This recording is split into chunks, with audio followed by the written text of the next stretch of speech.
श्री कृष्ण कहते हैं, व्यापार करते समय दया मत करो और सेवा करते समय व्यापार मत करो। व्यापार में दया। व्यापार में कभी कोई दया नहीं होती है, क्योंकि दया से कोई व्यापार होता ही नहीं है। इस कहानी व्यापार में दया में भी ऐसा ही कुछ होता है। कौन सा व्यापार और कैसी दया की बात है, वो जानने के लिए आपको पढ़नी होगी ये कहानी। रविवार का दिन था।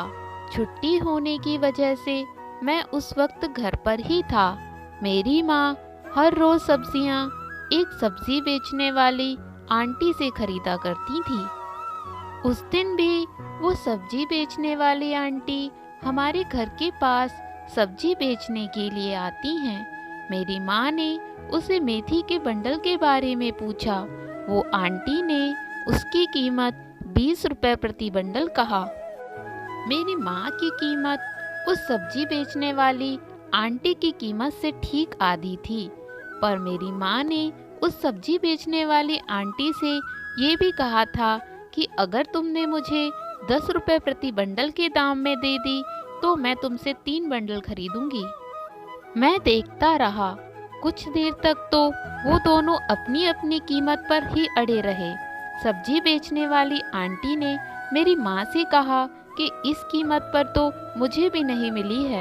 इतना बोलकर वो अपने सिर पर टोकरी रखकर चलने लगती हैं। थोड़ा आगे चलने के बाद सब्जी बेचने वाली आंटी पीछे मुड़ती हैं और मेरी माँ से कहती हैं कि चलिए 15 रुपए में प्रति बंडल आपको दे देती हूँ। पर मेरी माँ तब भी नहीं मानती है और वो अपना सिर हिलाकर उनसे कहती हैं कि नहीं, 10 रुपए प्रति बंडल देना है तो दो, वरना मुझे नहीं लेनी। सब्जी वाली आंटी चली जाती हैं। वो दोनों एक दूसरे को अच्छे से जानते थे। सब्जी वाली आंटी थोड़ा आगे जाकर फिर से पीछे मुड़ती हैं और हमारे घर तक वापस आती हैं। मेरी माँ भी दरवाजे पर उनका ही इंतज़ार कर रही थी। आखिर में सौदा मेरी माँ की बताई हुई कीमत पर ही होता है।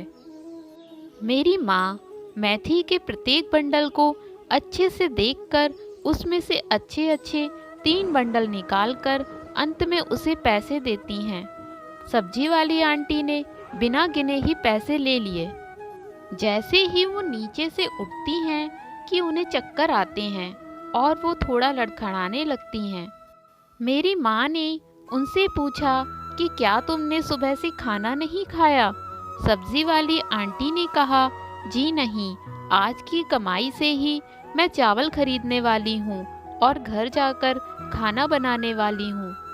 माँ ने उसे बैठने के लिए कहा और वो अंदर जाकर उनके लिए खाना लेकर आती हैं। माँ ने उस सब्जी वाली आंटी को अच्छे से खाना खिलाया और अंत में उन्हें पानी पिलाकर भेजा। सब्जी वाली आंटी भी बहुत खुश हो गईं और उसने मेरी माँ को अंत में धन्यवाद कहा। मैं ये सब देखकर हैरान रह गया। मैंने उनके जाते ही मेरी माँ से पूछा कि आप 5 रुपए के लिए इतना मोल भाव कर रही थी और महंगा भोजन उन्हें इतनी आसानी से दे दिया। तभी मेरी माँ ने मुझे कहा कि बेटा, व्यापार में कभी कोई दया नहीं होती है, क्योंकि दया से कोई व्यापार होता ही नहीं है। तो दोस्तों, व्यापार में दया, यह कहानी आप सभी को कैसी लगी कमेंट करके ज़रूर बताएं और इसी तरह की नई नई कहानियों को सुनने के लिए हमारे चैनल ज्ञान संपदा को सब्सक्राइब करें। इसके अलावा आप हमसे हमारे फेसबुक पेज और इंस्टाग्राम पेज पर भी जुड़ सकते हैं। जुड़ने के लिए लिंक डिस्क्रिप्शन बॉक्स में दिया गया है, जाकर फॉलो कीजिए। कहानी में अंत तक बने रहने के लिए आप सभी का धन्यवाद। जय श्री कृष्णा दोस्तों। फिर मिलते हैं किसी नई कहानी के साथ।